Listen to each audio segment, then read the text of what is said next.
चालू करिए। हेलो, नमस्कार दोस्तों, आदाब, जोहार। आप लोगों का मेरा चैनल मिस्ट्री ऑफ सक्सेस पर बहुत बहुत स्वागत है।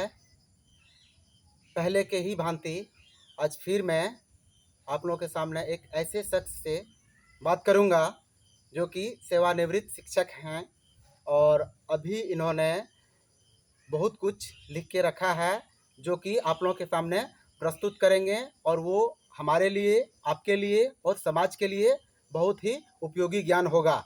इसे ध्यान से सुने और अपने जीवन में उतारने का कोशिश करें कि किस तरह से आज हमारा समाज बिगड़ता चला जा रहा है और हम लोग समाज को सुधार करने के लिए ही इतना प्रयत्न कर रहे हैं ताकि आप कम से कम थोड़ा सा भी अगर सुधर जाए तो हम लोगों का मेहनत कामयाब हो जाएगा। तो बात करते हैं सर से कि किस तरह से इन्होंने अपने जीवन में संघर्ष करके और अपना जीवन यापन किया और सेवानिवृत्त होने के बाद भी ये खाली नहीं बैठे हैं, अभी भी मेहनत कर रहे हैं कविता लिखने में, किताब लिखने में। तो इनसे बातचीत करते हैं किस तरह से क्या है नहीं है। चलिए सर। प्रिय मेरे मित्रों, साथियों, मुझे आज एक सौभाग्य स्वरूप मिला है। मेरे परम प्रिय और आदरणीय दोनों कहेंगे कि इनके माध्यम से मैं आप लोगों के सामने प्रस्तुत अपनी रचना को कर रहा हूँ। वैसे मैं विद्यार्थी जीवन से ही कविता के प्रति अभिरुचि रखता था। जब मैं शिक्षक प्रशिक्षण का मेरा कोर्स चल रहा था, उसी समय मैंने कुछ कविताएं लिखी थी, लेकिन अभी मैंने वे हमारे पास उपलब्ध नहीं है। सेवा में रहने के बाद कुछ व्यस्तता के कारण साहित्य सृजन की तरफ अपना ध्यान नहीं दे पाया था। सेवानिवृत्त होने के बाद पुनः इस ओर मेरा ध्यान स्वमेव ही चला गया और मैंने खाली क्षणों को सही उपयोग करने के लिए मैंने कुछ कविताएं लिखी हैं। उसमें शूर्पणखा है, सती सावित्री, रावण, नारद मोह और कुछ फुटकर कविताएं भी है। तो मैं सर्वप्रथम एक कविता जो आप लोगों के सामने प्रस्तुत करना चाह रहा हूँ, वह परम रहस्य शीर्षक है। यूं सृष्टि के साथ ही मानव के मन में यह भाव आया था कि आखिर हम कहाँ से आए, हमारे बनाने वाले कौन हैं। तो उस रहस्य को जानने की लोगों के मन में इच्छा शुरू से जगी रही है। हालांकि आज तक जहाँ तक कहा जाए कि शायद 100% या कोई गारंटी के साथ कि हमने इसको खोज लिया, जान लिया, ऐसी बात नहीं है। सिर्फ जानने की इच्छा है, यही हम लोगों के लिए बहुत कुछ है। उस ईश्वर से सानिध्य होता है। तो मैं आज एक छोटी सी कविता परम रहस्य, उस सत्ता को संबोधित करते हुए आप लोगों को सुनाने जा रहा हूँ। परम रहस्य। हे परम रहस्य अद्भुत, हे परम रहस्य अद्भुत, सृष्टि ध्वंस निर्माण सबूत, सीमाहीन गगन नभ नील, झिलमिल तारे चमकते फूल, हे परम रहस्य अद्भुत, सृष्टि ध्वंस निर्माण सबूत, सीमाहीन गगन नभ नील, झिलमिल तारे चमकते फूल, धवल बिमल रजत रजनीश, धवल बिमल रजत रजनीश, परम प्रभा प्रखर दिन ईश, सुबह संध्या क्षितिज रंगीन, भगवन के से हो तू कला प्रवीण। धवल विमल रजत रजनी, परम प्रभा प्रखर दिनई। सुबह संध्या क्षितिज रंगीन, भगवन के से हो तू कला प्रवीण। अथाह अतल सागर नील, उतुंग गिरि शिखर पर झील। तीर्ण तरु पल्लव पलह दल हरित, रंग बिरंगे मृदुल पुष्पित। बहुरंगे मृदुल पुष्प पुष्पित, चहकते पक्षी मधुर संगीत। तितली भोरे का मधुमय गीत, चहकते पक्षी मधुर संगीत। तितली भोरे का मधुमय गीत। सृष्टि का कन कन चेतन, सृष्टि का कन कन चेतन, तेरे सिवा करे यह कौन। सृष्टि का कन कन चेतन, तेरे सिवा करे यह कौन। जड़ चेतन सब तेरी सृजन, जड़ चेतन सब तेरी सृजन। सब में समाये फिर भी तू मौन। दर दर भटके मन बेचैन, दर दर भटके मन बेचैन। परम रहस्य यह बताए कौन। हे परम रहस्य अद्भुत, सृष्टि ध्वंस निर्माण सबूत। अच्छा, बहुत अच्छी बात है। अब आप इसका थोड़ा सा सारांश बता दीजिए श्रोताओं को कि आप ये कविता जो लिखे हैं तो इनसे क्या संदेश देना चाहते हैं, कि इनसे हम लोगों को क्या सीख मिल जाता है, कैसे करना चाहिए और क्या करना चाहिए, इसका क्या सारांश होगा। इस कविता का सार हम्म, सार भाव यही है हम्म, कि हम उस ईश्वर जिसने सारी सृष्टि को बनाया, हम्म, उसको जानने के प्रयत्न में तो हैं, हम्म। और हरदम यह इच्छा होनी चाहिए। अच्छा। और यही मनुष्य की सबसे बड़ी सफलता है। हम्म, इसी को ब्रह्म ज्ञान, परम ज्ञान, हम्म, सत्य का ज्ञान, हम्म, जो भी संज्ञा दिया जाए। हम्म। लेकिन अपने अनुभव, जानकारी या मन की जो संवेदना है, हम्म, उनके अनुरूप हम्म, उनकी व्याख्या मैंने इस कविता में की है। हम्म, ईश्वर जो है वह अनंत है, सारी सृष्टि उनकी ही बनाई हुई है, हर कण कण में वे समाये हुए हैं। इन्हीं इसीलिए इन्हीं शब्दों के साथ उनका बंधन मैंने इस कविता में किया है। अच्छा। तो ऐसे आप क्या संदेश देना चाहेंगे कि अभी के जो आपने जो समय गुजार दिया, आप अपने बचपन में, आप स्टूडेंट लाइफ में जिस तरह से आपको दिख रहा था तभी का समाज और आज के समाज में क्या आपको फ़र्क दिख रहा है, कैसे, क्या इसको आप किस तरह से ये, बोलेंगे, इसके विषय में क्या बोलेंगे। आज के और उन बीते दिनों की हम्म, अगर तुलना की जाए हम्म, तो अंतर तो काफी आ गया है। हम्म, हमने भौतिक रूप से बहुत अधिक प्रगति कर ली है, हम्म, लेकिन उस समय की सामाजिक परिस्थितियां जो है उससे हम लोग कुछ दूर होते जा रहे हैं। आज हम शॉर्टकट के जमाने में जी रहे हैं।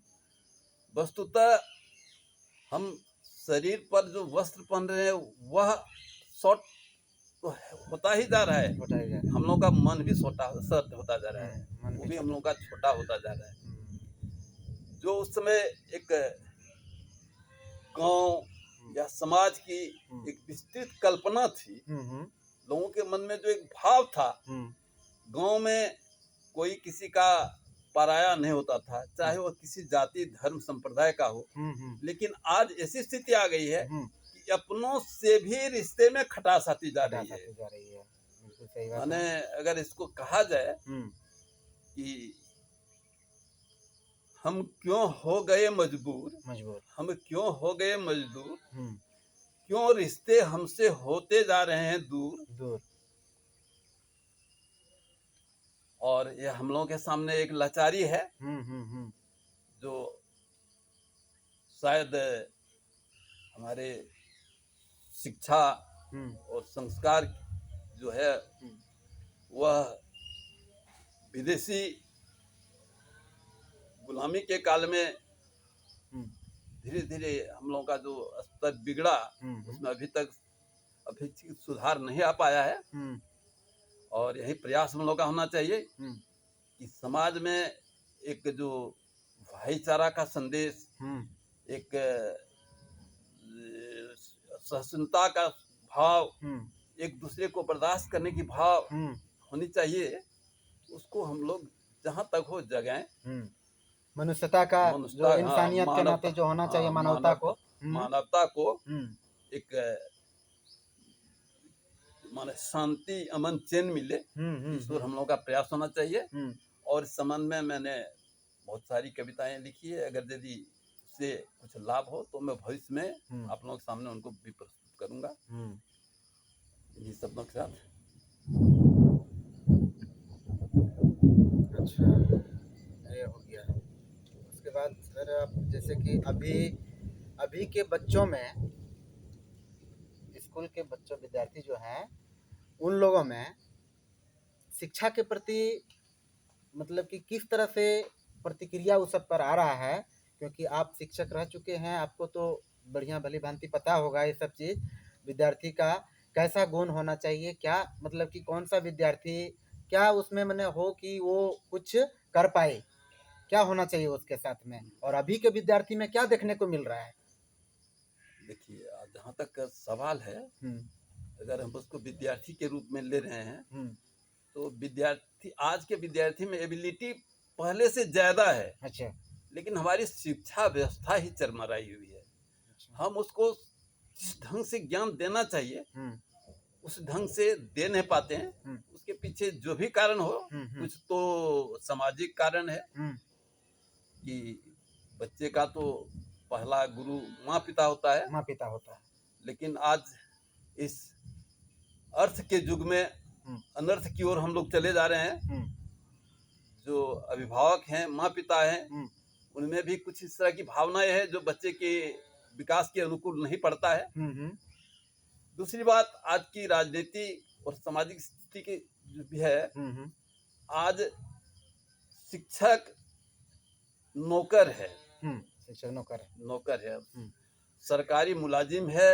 सरकार जैसे उसको ढालना चाहता है वैसे ढलता है, उसे जो काम लेना चाहता है वैसा लेता है। उसके साथ इतनी काम जोड़ा गया है कि वो सही ढंग से इस ओर ध्यान नहीं दे पाता है। कुछ शिक्षक में भी कमी है कि आज के फैशन के दौर में वो भी किसी से कम नहीं रहना चाहता है। इसलिए वो भी जो जितना कुछ करना चाहिए, हालांकि 100% शिक्षक ऐसे हैं, ऐसी बात नहीं है। कुछ ऐसे कुछ हैं इसके चलते हम लोग बदनाम हैं। ताकि मैंने ईमानदारी से अपना कर्तव्य को निर्वहन नहीं कर पाते हैं। उसके पास सब मना है, वो कर सकते हैं लेकिन फिर भी नहीं करते हैं। तो यही कारण है कि बच्चे में एबिलिटी रहते हुए भी उसको वो पा नहीं पा रहे हैं। जो शिक्षा वो पाना चाहिए था उसको नहीं मिल पा रहा है, या वो ग्रहण नहीं कर पा रहे हैं। अभी जैसे कि आपका निजी विद्यालय है, तो निजी विद्यालय और सरकारी विद्यालय में है ना, तो उसमें अगर तुलना किया जाए तो कहीं न कहीं एबिलिटी सरकारी विद्यालय के जो शिक्षक हैं उनमें ज़्यादा है ना? सरकारी विद्यालय के जो शिक्षक हैं उनमें ज़्यादा एबिलिटी है, लेकिन वो अपना एबिलिटी को दिखा नहीं पाते हैं। इसके पीछे अब वो खुद जिम्मेदार हो या फिर सरकार जिम्मेदार हो, परिस्थितियाँ जिम्मेदार हो, ये कह सकते हैं। अच्छा, इसमें कुछ बच्चे भी जिम्मेदार हैं। किस रूप में बच्चे जिम्मेदार हैं? जैसे कि आप बोलिएगा कि हम तो हम कहना चाहेंगे कहिए कि अगर सच कहा जाए तो बच्चे तो कच्चे मिट्टी का लोंदा है, हम्म। उसको हम जैसा चाहे बना सकते हैं, बना सकते हैं, और बना सकते नहीं बनाते हैं। बनाते हैं। जैसे वो इस धरती पर आता है, हम्म। माँ पिता का संपर्क होता है, हम्म। फिर कुछ बड़ा होता है तो गांव घर का संपर्क होता है, फिर समाज का संपर्क होता है, बिल्कुल। और उसको जैसा वातावरण मिलता है हम्म। उस ओर वो ढलने लगता है। चलने लगता है। इसीलिए सबसे पहले हम्म। हमको परिवेश को, हम्म।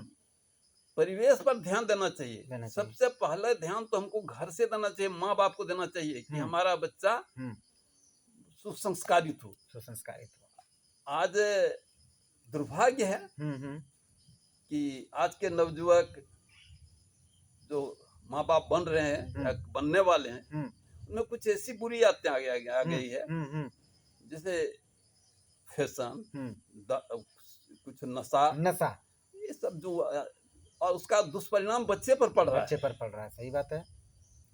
तो इन सब बातों को ध्यान रखते हुए ये बहुत माने क्या कहा जाए, बहुत व्यापक विषय है, और इसका सुधार एक क्रांति ही समझिए इसको। समझिए, अगर हाँ। यदि सब आदमी इस ओर ध्यान दे कि भाई हमको अपने देश को, अपने समाज को सुधारना है। हालांकि इस दिशा में कुछ ऐसे संगठन हैं जो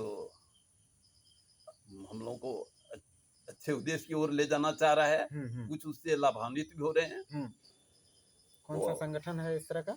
जैसे अभी आप एक देख रहे हैं, पतंजलि का योग पीठ जो है, उसमें बहुत सारी बात, संस्कारित बातें कही जाती है। कही जाती है, हाँ। लाइव जो दिखाते हैं, रामदेव बाबा। रामदेव बाबा। उसके बाद आपको एक है हमारे मानव जी, कैलाश मानव जी, वह भी मानवता की सेवा कर रहे हैं, और सेवा के साथ साथ हम लोगों को शिक्षा दे रहे हैं। रितंभरा माँ है, दीदी रितंभरा माँ, वो भी हम लोगों को अच्छी शिक्षा दे रहा है। तो हम लोगों को समाज के बीच उन लोगों बातों को लाना चाहिए, उन लोगों को सहयोग करना चाहिए, उनकी भावनाओं को आम आदमी तक पहुंचाना चाहिए। यानी उसका अच्छाई का प्रचार प्रसार करना चाहिए। हाँ। सबको जागरूक होना होगा, तभी जाकर के आज हम लोग जो देख रहे हैं सामने कि कोई पुत्र ही पिता को घर से बाहर कर दे रहा है, ये देखने को मिलता कहीं कहीं इस तरह का। तो पुत्र ही पिता को मारने के लिए तैयार हो जाता है। तो इस तरह से मोबाइल इस तरह से देखने को मिलता है। तो कहीं न कहीं इसके पीछे हम इतना एनालिसिस करके मतलब कि सोचे तो कहीं न कहीं इसमें माता पिता की हाथ है। हाँ, माने एक तो कहना चाहिए, जिम्मेदारी सारी उस पर डाल देना भी उचित नहीं है। समाज भी जिम्मेदार है। समाज भी जिम्मेदार है। लेकिन बहुत हद तक हम हैं, क्योंकि हमारा बच्चा है, और दायित्व हमारा बनता है। और यदि हम नहीं ध्यान दे रहे हैं तो हम कहें कि समाज हमारा बच्चा को सुधार देगा, हाँ, वो तो इम्पॉसिबल है। समाज तो नहीं करेगा। इसलिए सबसे पहले हमको करना है। यानी बच्चा का निर्माण जो होता है वो आसपास के परिवेश से होता है। ये हम लोग निष्कर्ष निकाल सकते हैं। हाँ, कि परिवेश उसका जैसा रहेगा, घर का हो, पड़ोसी का हो, गांव का हो, उसी से आपका बच्चा उस तरह का निर्माण होता है। इसमें समाज का और परिवार का ज्यादा भूमिका है। इस संबंध में लिखे हैं, देखते हैं। हम 4 पंक्ति अपना कहना चाहेंगे। हाँ, कहिए, बिल्कुल एकदम कहिए। आज सबसे बड़ी समस्या है कि अपनापन जो होना चाहिए, चाहे वो परिवार हो, चाहे समाज हो, गांव हो, वो अपनापन में लगता है कुछ ऐसी स्थितियां पैदा हो गई, परिस्थितियां पैदा हो गई है कि वह सही ढंग से चल नहीं पा रहा है। तो इसी संबंध में एक छोटी सी कविता जो आज के परिवेश को आपके सामने उपस्थित करने का प्रयास कर रहा हूँ। हालांकि वह एक पक्षी है, सिर्फ अपनों से हम संबंध कैसे बिगड़ता है और उसका क्या परिणाम होता है वो दिखा रहे हैं। जी बिल्कुल। तो उसमें से आज है एक छोटी सी कविता है, अपनों से दूरी शीर्षक है कविता का। तो हम आप लोगों के सामने इसको प्रस्तुत करना चाहूंगा। क्यों हम आज मजबूर, अपनों से हम क्यों दूर, क्यों हम आज मजबूर, अपनों से हम क्यों दूर, क्यों उल्टी चली दस्तूर, क्यों उल्टी चली दस्तूर, अपने पराए पराए हूँ। बिगड़ गई है कैसी चाल, बिगड़ गई है कैसी चाल, अपने लगने लगे जंजाल। बिगड़ गई है कैसी चाल, अपने लगने लगे जंजाल। पराये का दिल में ख्याल, क्यों अपनों से मलाल। बाप बेटे में चले नयाज, बाप बेटे में चले नयाज, बीबी मियाँ से नाराज। सबको अपने पर नाज, सबको अपने पर नाज, किस राह चला समाज, किस राह चला समाज। हर दिल में है कुछ राज, हर दिल में है कुछ राज, राज छिपाए बैठे आज। क्या क्यों सब दिल नासाज, क्यों सब दिल नासाज, बताए कोई राज का राज। क्यों सब दिल नसाज, बताए कोई राज का राज। आज निर्लज है लाज, आज निर्लज है लाज, शॉर्टकट चला रिवाज। अधनंगे की चली साज, अधनंगे की चली साज, फिर भी ऊंची है आवाज। अंदर से हम बेपरवाह, अंदर से हम बेपरवाह, ऊपर से कहते वाह वाह। अंदर से हम बेपरवाह, ऊपर से कहते वाह वाह। रही नहीं अपनों की चाह, रही नहीं अपनों की चाह, कैसे मिले दिल की था। रिश्तों का करें लिहाज, रिश्तों का करें लिहाज, अगर नहीं तुझे अंदाज। बिगड़े रिश्ते हुए नाराज, जिंदगी होती नसाज। अपनों पर नहीं विश्वास, गैरों का करते हैं आस। अपनों पर नहीं विश्वास, गैरों का करते हैं आस। पर कहावत एक खास, पर कहावत एक खास, उस चाटे मिटे न प्यास। पर कहावत एक खास, उस चाटे मिटे न प्यास। अपनों से सुख सौभाग्य, अपने बनाते बिगड़े भाग। अपनों से सुख सौभाग्य, अपने बनाते बिगड़े भाग। अपनों से सहज ही प्राप्त, रहे ना कुछ भी अप्राप्त। चलिए बोलिए, कोई दिक्कत नहीं, बोलिए। करुणा दया मैत्री भाव, करुणा दया मैत्री भाव, सहज सरल सुखद स्वभाव। करुणा दया मैत्री भाव, सहज सरल सुखद स्वभाव। मन का मिटता भाव, अपनों से अपनेपन का भाव। करुणा दया मैत्री भाव, सरल सहज सुखद स्वभाव। मन का मिटता भाव, अपनों से अपनेपन का भाव। प्रणय प्यार प्रेम अनुराग, प्रणय प्यार प्रेम अनुराग, स्नेह श्रद्धा पुष्प पराग। दुख दर्द राग विराग, अपनों से मिलते,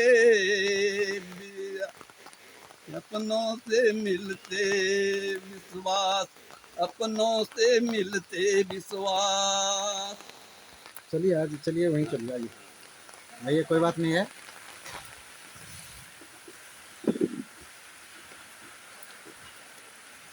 ले धूमलाल को चलिए चलिए।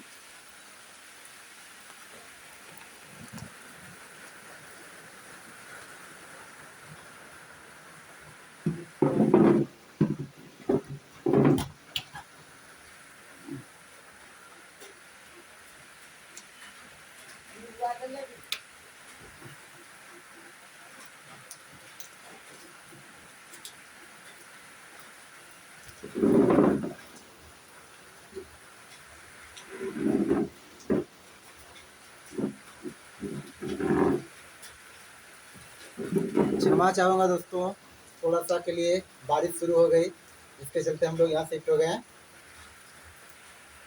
तो इस तरह से हम लोगों ने, अच्छा सर जो ये कविता लिखे इसमें क्या क्या मतलब कि बताया गया है इसमें?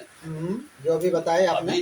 अभी हम लोगों की मैंने जो शिक्षा के बारे में हम लोग बात कर रहे थे, शिक्षा का स्तर बच्चे में एबिलिटी होते हुए भी वो उसको नहीं प्राप्त कर रहे हैं, नहीं प्राप्त कर पा रहे हैं। तो उसके पीछे सामाजिक पारिवारिक कारण जो है, तो उसमें से अपनों से दूरी एक बहुत बड़ा कारण है। घर में जो परिवेश मिलता है, सियाने लोग,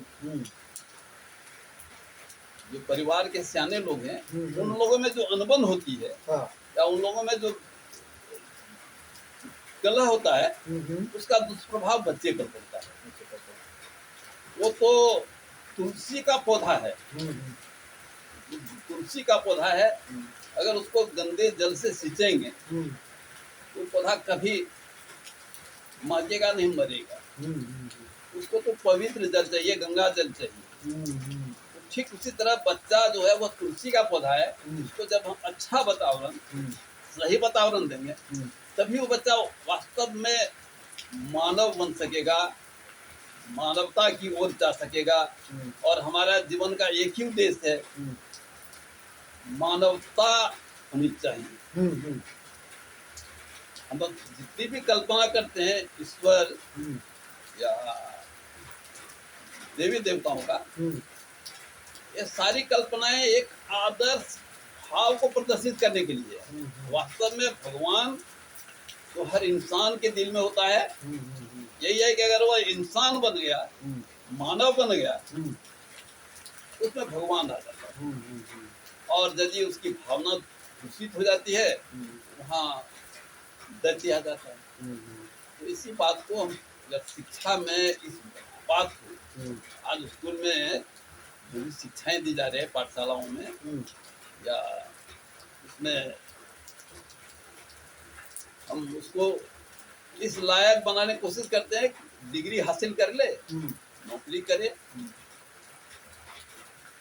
जबकि शिक्षा का असली उद्देश्य होना चाहिए था कि उसकी आत्मा का इतना ज्यादा स्तर ऊंचा करें कि वो एक सच्चा मानव बन सके, देश का एक अच्छा नागरिक बन सके। शिक्षा का मुख्य उद्देश्य वही है। देश, राष्ट्र और समाज के प्रति सम्मान की भावना उसमें पैदा हो, ये शिक्षा का मूल उद्देश्य है। ऐसे तो ठीक से याद नहीं है, लेकिन एक शिक्षित तुम्हारी नाश हो, अगर नौकरी के हित तुम बनी। किसी ने ये कहा था, मुझे ठीक से अभी याद नहीं आ रहा है, लेकिन मैं कहना चाहूंगा, उस शिक्षा का नाश हो जाए जो सिर्फ नौकरी के लिए है। शिक्षित तुम्हारी नाश हो जो नौकरी के हित तुम बनी, बल्कि शिक्षा का उद्देश्य मानव को मानव बनाना होना चाहिए। और इस दिशा में अभी तक हमारे सिलेबस जो है, हमारे पाठ्यक्रम जो है, उसमें कमियां हैं। नैतिक शिक्षा का प्रायः अभाव है, और उच्च शिक्षा में भी अच्छे मार्क के साथ पास करना ही हमारा ध्येय हो जाता है। तो इन बिंदुओं को समाज और सरकार सबको ध्यान देना चाहिए, शिक्षा में कुछ ऐसा आमूल परिवर्तन करें कि एक तो उसको कमाने जीवन निर्वाह करने लायक हम बने, हम्म। लेकिन उसमें मानवता का भी भाव भरे, भाव भरे और मानवता के साथ साथ हम वो काम करें। नैतिकता, हम्म। देश प्रेम की भावना उसमें हो, हम्म। राष्ट्र प्रेम की भावना हो। हम्म।